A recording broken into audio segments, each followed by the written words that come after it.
Gak kapok-kapok, Dokter Diva ributin pidato Megawati.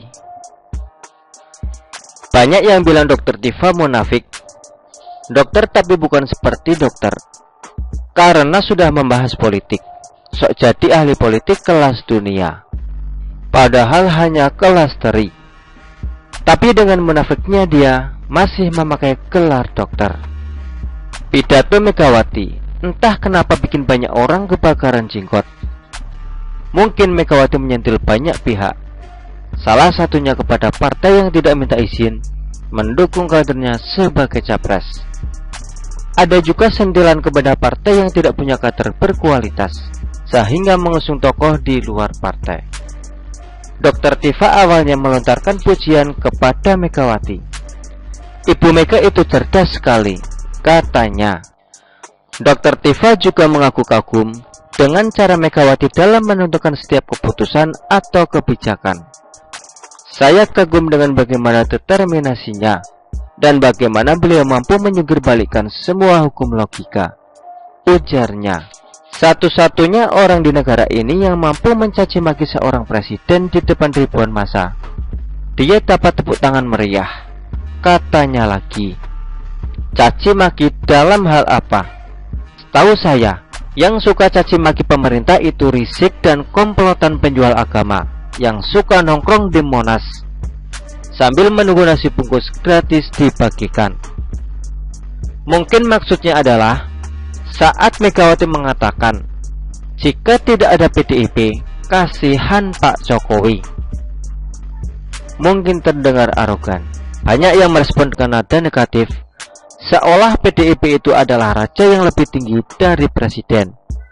Menurut saya, ini cuma digoreng oleh kelompok yang ingin menjelekkan PDI.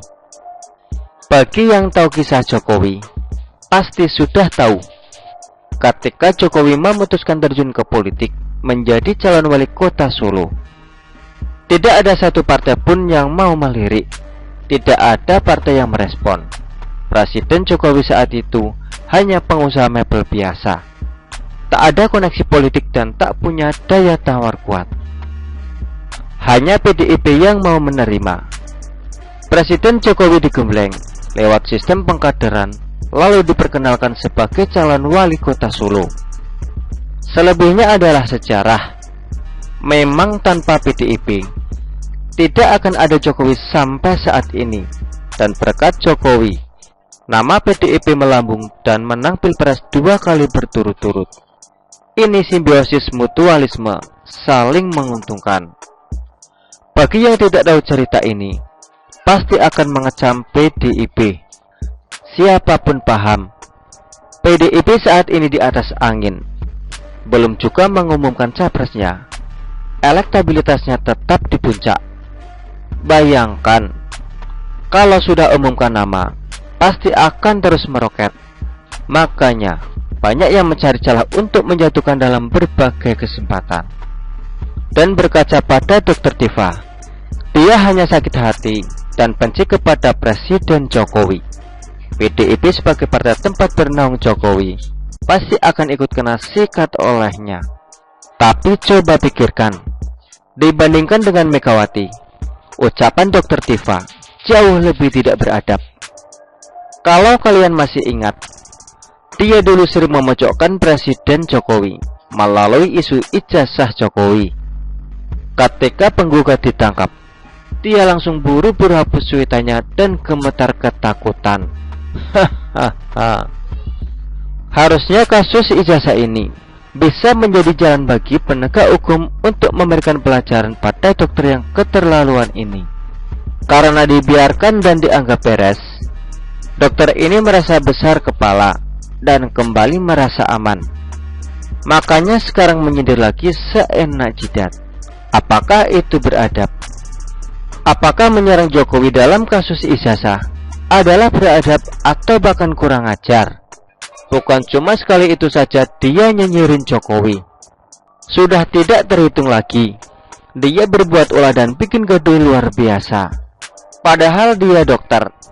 tapi dia berlagak seolah tahu semuanya, ahli dalam segala hal dan menganggap orang lain bodoh. Ini adalah contoh nyata orang munafik tapi tidak pernah sadar. Diberi kesempatan untuk memperbaiki diri dan introspeksi, tapi tidak pernah mau. Bagusnya orang seperti ini ditangkap saja, ketimbang bikin gaduh seenak maunya. Mau bela Presiden Jokowi dengan membenturkan Megawati, kelihatan jelas niat buruknya. Hanya kadrunya bakal terprovokasi dan reaktif. Saya yakin Megawati dan Jokowi ketawa ke TV di belakang melihat kebodohan dan kekonyolan kelompok sebelah. Apalagi Rocky Gerung. Baru-baru ini juga bikin analisis murahan yang isinya amburadul. Ngomong sembarangan, asal kutip sana-sini, biar terlihat pintar. Analisisnya hanya menyenangkan kelompok yang tidak pernah gunakan otaknya untuk berpikir rasional dan logis. Begitulah kura-kura. Artikel ini diambil oleh siwon.com dan ditulis oleh XRD. Bagaimana menurut Anda?